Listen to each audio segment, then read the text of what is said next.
Right, it's ZiFM Stereo, my station, your station. 14 minutes after 9 o'clock on a wacky Wednesday, weird and wonderful Wednesday. Happy hump day to whoever you might be in Zimbabwe or across the world. And in the month of November, we celebrate Movember, Men's Health Month. And initially started off just as, men's physical health, prostate cancer, testicular cancer, gents getting checked. But as the years have progressed, it has become very evident that men's mental health is something that needs to be looked at as well.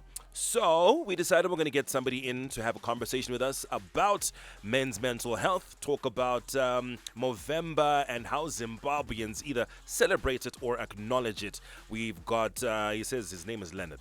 I can't call him what's on the prep sheet. Don't do that. Leonard Makoni. Leonard Makoni. Yes. A counselor from Place to Talk. Good morning, Leonard. Morning, listeners. Thank you for having me Yeah. He's very calm. He's like morning Simba, morning Noxy. He might want to turn up his microphone so that we can all hear him very, very clearly. Leonard, welcome to the Ignition. Thank you for joining us this morning and taking the time to and giving us your time as well to talk a little bit about men's mental health. Now, Movember is a huge global campaign. What does it mean for the ordinary Zimbabwean? I presume it's for us to take advantage, understand the origin back in 2003 was to raise funds for cancer issues in men, prostate, testicular cancer, but also to raise awareness.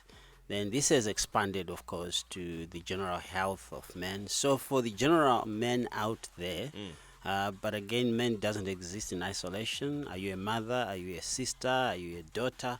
Promote the men in your life by encouraging them to engage with other men. There is a way in which men kind of run solo. Yeah. That always runs into problem. As you obviously as a man, when you were growing up, were you ever asked or told, men don't cry. You're a big boy. Don't cry. I was. I heard that. But is that an issue now as you've grown older, or is that an issue that many men face now as they grow older? Oh, that hasn't changed pretty much. There is a misplaced, what would I call it?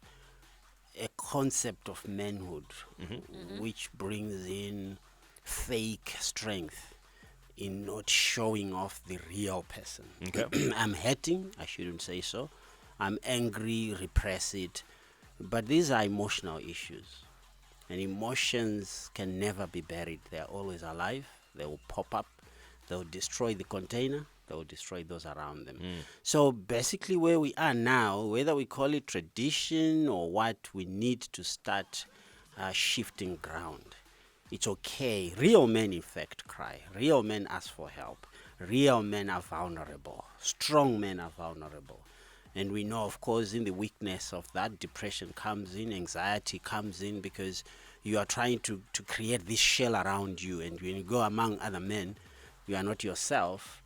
So how do you engage? You don't engage. You lose out. Yeah. If you are angry with, I don't know, a parent, you are angry with a friend, you are angry with a bully from school, you don't share with somebody else. You carry that within you. What it is bitterness. And as they say, bitterness is an acid that is the container that holds it. You will crumble one day. How do we help the men in our lives open up and talk? Because I feel like already, like you said, that people are told that, no, but you should not be vulnerable, you should not do all of this and do that. How do we make the men in our spaces and in our lives actually open up? Noxy. Ask questions. Open-ended questions. Okay. That means to stop, which means give time, pay attention, look in the eye.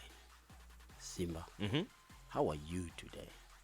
It's different from good morning, Simba, how are you, and I'm gone by. Yeah. We need to invest in each other. It doesn't happen by flying past, hey, how are you, hello. No. We really need to create the time. And that ought to be a pattern starting from home. I come from Maungwes, Rusape area. There's a Makoni. people laugh at us for a practice we have. We meet here, all this time would have just been cliche talking. Okay. Then almost 20, 30 minutes later, we'll sit down and then say, Timutsani. And there is a protocol from the youngest informing to the oldest, and everyone knows. Now we are asking after each other's health. And you will look at each other. Zenyama. Now, that pattern, I think it may look backdated, I don't know, old-fashioned, but it's a practice we need to learn, where we stop. Even at a workplace like this, just take 5 minutes and look at each other and ask each other, how are you today? Let's check in on each other emotionally. Yep. What could have ruffled your feathers as you were waking up, as you were coming? Let's allow you to calm down, as you were saying, he's calm. Okay? And then after that, let's get into the business. And you see, we're all there. Okay. So ask questions, be available, be attentive. Let them know that you are focusing on them. And I bet you with time they'll learn to open up. I feel like I'm about to stop your being open. We need to get into our headlines.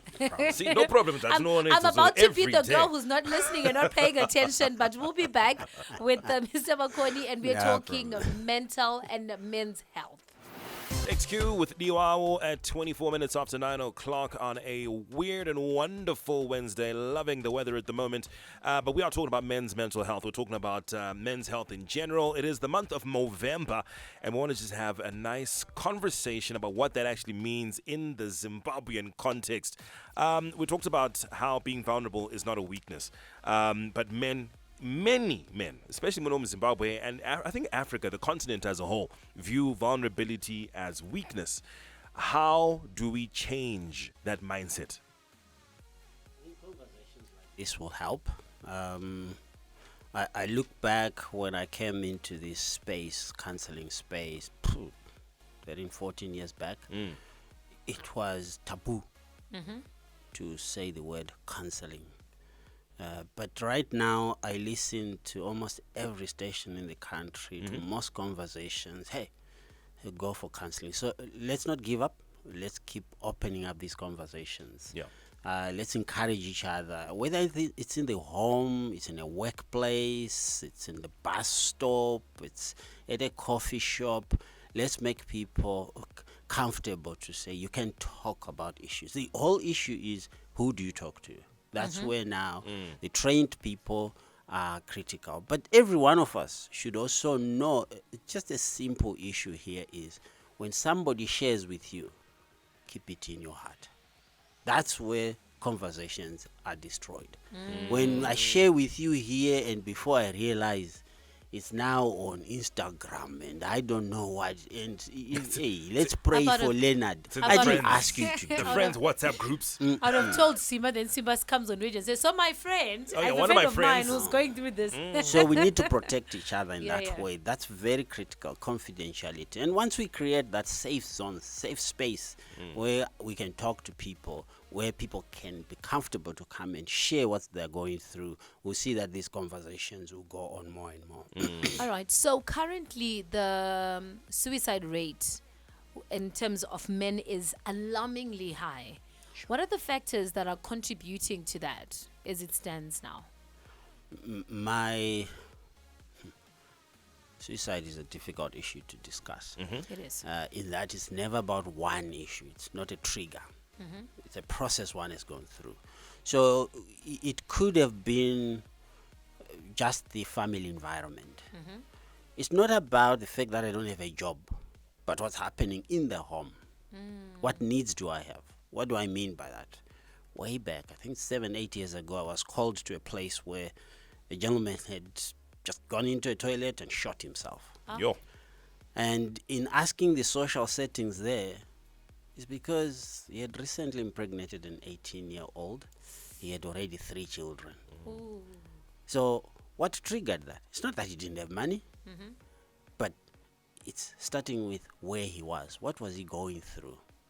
So the ultimate driver or trigger for suicide is one's mental state.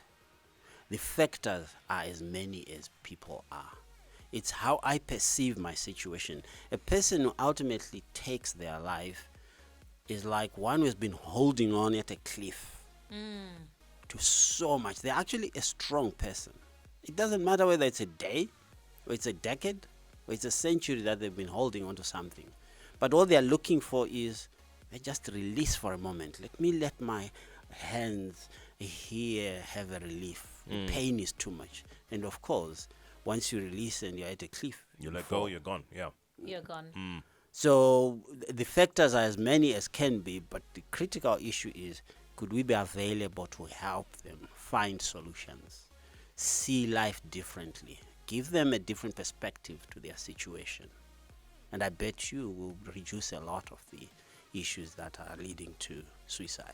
All right. Okay. This is probably a very difficult question. But are there any warning signs loved ones, friends, family should look at in terms of looking at when a man might actually be struggling?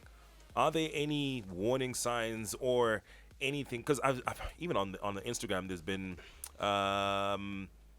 2 football clubs that I've seen that posted videos about men's mental health and men's mental health awareness. And in the videos, the happiest of the 2 who are going to watch the match is the one who eventually was not in the final scene. Yep. And that was, I think, an ode to suicide. What sort of signs can you look for? You got to know persons, people around you. There is no typical array of symptoms. You say, if one does 1, 2, 3, then it is. No, you don't. You have to know the person. But typically people withdraw. People cry out for attention by what they say. These days, there are statuses, there are messages people they post. If you know your person, You know, this person is not okay. Leonard doesn't do that. So we've got to relate intimately to know that there's a deviation here. And for sure, most people who take their lives will give you the best of themselves before they leave. They are not necessarily sad, silent. No. I've worked with one, and I'll never forget a lady I worked with for 6 years. And she told me, Leonard, today is going to happen. Okay. Yeah, because we'd agreed when it happens, I want to be there. You know, you can't stop them when they are really intending to. And on a Friday, she calls me, I'm feeling it's going to happen. I said, I'm away, I'm coming back. And on that Friday, she went to work, took people for a sudden birthday party for somebody who had been forgotten. They had the greatest time with them. By Saturday evening, she had died. So there's no typical issue except that know your people. But of course, when people withdraw, when people are not usually being themselves, they isolate themselves. They don't show up where you expect them to. They are not paying attention. And at times, the language will be, it's hopeless. You know, what's the point? Life is meaningless. Those need to be teased out. But don't hesitate to ask the question directly. Really? Yes. Are you feeling like you want to take your life? Are you intending to take your life? It has been proven by those who have started this. People want that question to be asked. Really? And if they say yes? Yes, so how are you intending to? When do you want to do that? What do you have around you? Then we create a protective space around them. I'm here with you. They just want somebody to be there at times, not to give them solutions, but just to listen. You know, the greatest space of security is to belong. If I walk into this place and I feel accepted, I'm not judged, I'm not condemned, I'll come back. I feel safe. Yeah. But in most homes, we don't feel welcome. We don't feel secure in our own homes. So here's a question for you. I mean, and this is going to lead into an event that's coming up. If you do need a place to talk, what sort of services are available for men in Zimbabwe? I know you're a counselor. What spaces are available where you work? How do you work? And how can we get assistance from you as gents? I function as a counselor, basically. And I'm looking for more than one space because people have different preferences where we are able to. Workplaces, create those places where men can feel free to go. Whether it's Friday, bar side chats or whatever it is, create those spaces. In those spaces, don't judge, don't condemn, accept people as they are. Yes. Then, of course, a place to talk is a place to talk just around the corner. The flyer is out there, and on Saturday we're meeting to do exactly that. Okay. What's on your heart? What is it that you'd like to engage in? How can we best serve you? It's a place where you are listened to. You come as you are. You are the lead. You are in charge. Ours is to say, how do we get things out there? How do we get issues? How do we engage with each other so that we can be stronger together rather than the week that we are on our own? So on Saturday, the 15th, from 9 to 11, we're doing exactly that. Then, of course, those who go to church create men's meetings out there. But a lot of men meet, whether they go for sports together, golf, squash, running clubs. All those should end with a place or start with a place where today you were not as fast as you used to. Today you are not at your peak. How can I be here for you? Yeah. That's important. We need every home. We need every corner, every bus stop, every combi, I don't know, wherever there's a human being. Let's engage. Let's start the conversations. I think the skill we need is just to ask the right questions. Tell me your story. Everyone has got a story to tell, and everyone is looking for someone to listen to them. How has been the week for you? Just start the conversation by Genuinely ask. Genuinely. be there. Yeah. As I said, put everything aside. Can I give you a cup of tea? Here we are, coffee, whatever it is. Yeah. Talk How to are me, you? Simba. Have a How has been conversation. your week? Okay. What are your fears? What's exciting you? Yeah. What are your dreams? And you'll see people will flow out. Yeah. Okay. All right, got a message, Anzi. Can I get, they say, I said Dr. Makoni's contact details, please. We'll get those through to you, not to worry. But there is a conversation to be had on the 15th of this month at 29 Kenilworth Road, right here in Newlands. It's up the road from ZiFM Stereo, where gents can actually sit down, talk, get a health check-in, talk about your feelings, your emotions, how to stay strong, how to stay connected, how to stay resilient.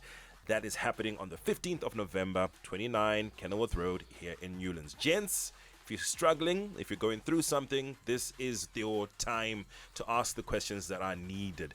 Here's a message that came in. Doc, I have a question. I always try to make my husband talk, but he always says, my love, I'm okay.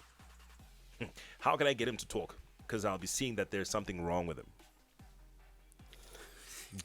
Daira mfunzo. And then Leonard decides to laugh. You know what? What came to mind is Yeah. not nice. I was saying, get the spirit of Delilah. Oh. It's your husband. Oh. But Basically saying pillow something, talk. I'm fine. It's a quest. It's a way of asking that question. How did she ask? How did she say? Ask? Do you have the question? I always try to talk to my husband, but he always says, I'm okay. Love, I'm okay. So we didn't get how she asks Yeah. the question. So it's also important how we ask the question. How we ask the question, when we ask the Naso question, niko where katsangwa we ask tsangwa, the jese question. jiribo. Yes, it's all right. But typically for couples, you need to know your person. Yeah. Most men generally are kind of closed communicators. So how was the meeting, Simba? How was the program? Fine. That's okay. How was the meeting, Noxy? I Now, saw the way they came. the question, how was? Simple answer is fine. Yeah. But what excited you today in the program? You are pushing them to think deeper. What challenges are you facing in your programming? How could I help you in your work? You want them to bring out issues. And again, that doesn't happen while you are just flying by, driving, passing on a cup of tea. No, just sit down. You know their favorite drink. They are relaxed. And at that moment, then you start the conversation. At times, for couples, it's important to schedule such moments where you sit side by side or across the table, eye to eye, knee to knee, as they say, kneecapping, and you are able to ask those questions. I think the way you ask, where you ask, and in what state they are in terms of, are they anxious about something? Has there been something that has ruffled them already? Then that will not happen. They will not pop out. So you want to be able to dig in and show that you are coming to support them. You are not interrogating them. Okay. All right, Doc. Now that someone's already called you Doc. Yeah, we've actually got a voice note that came in Okay. from that lady. So let's listen to this voice note. Um, Doc, ndowanzoti like nenchimuona kuti haasi right atitika. Then I'm like, my love, what's wrong with you? I can see that you're not okay. Talk to me. So that's how I normally ask. What's wrong with you? Immediately you have concluded. Hey, They feel judged. hey, Yeah. Yep. Even if there's something wrong, they are not coming out. hey. They're not coming out. It's how you ask. So present yourself. You have concluded. It seems to me something is not right. When you say what's wrong with you, you've put me in a corner. Hey. And most people are not coming out of that. So it's the phrasing. Now, I don't know about this. Again, this is not the time, but for couples, depending on what time you're asking, at times there are unresolved issues of sexual intimacy which are very difficult to bring through. So what's wrong with you? They're not going to tell you that I'm not happy with what happened yesterday, with what not happened yesterday. They will not bring that out. That's why, again, the issue is know your person, where they are at, what they could be struggling with, but also come through not positive appraisal. I enjoy when you're bringing them to a place where they are at their best. And Okay. today, what could I do to bring you up to that level? Right. Together, Ah, what could I do? I'm bringing myself. I'm offering myself to be the shoulder you can lean on. That's how I would. You need to practice that. Again, it's a skill we have to learn. Asking questions and approaching this way just doesn't happen because you've heard Leonard saying, "Hey, do this that way." Right. All right, Doc. You've already been called Doc, like Noxy said. We appreciate you joining us this morning. Thank you very much for your time. I know, like I said, on the 15th of November, 29 Kenilworth Road, there is a place to talk for you gents. Get out there, have the conversations, and iron out whatever might be causing you issues. Doc, thank you very much. thank you so much. Thank you so much. Thank you, listeners. Hope to meet you again soon.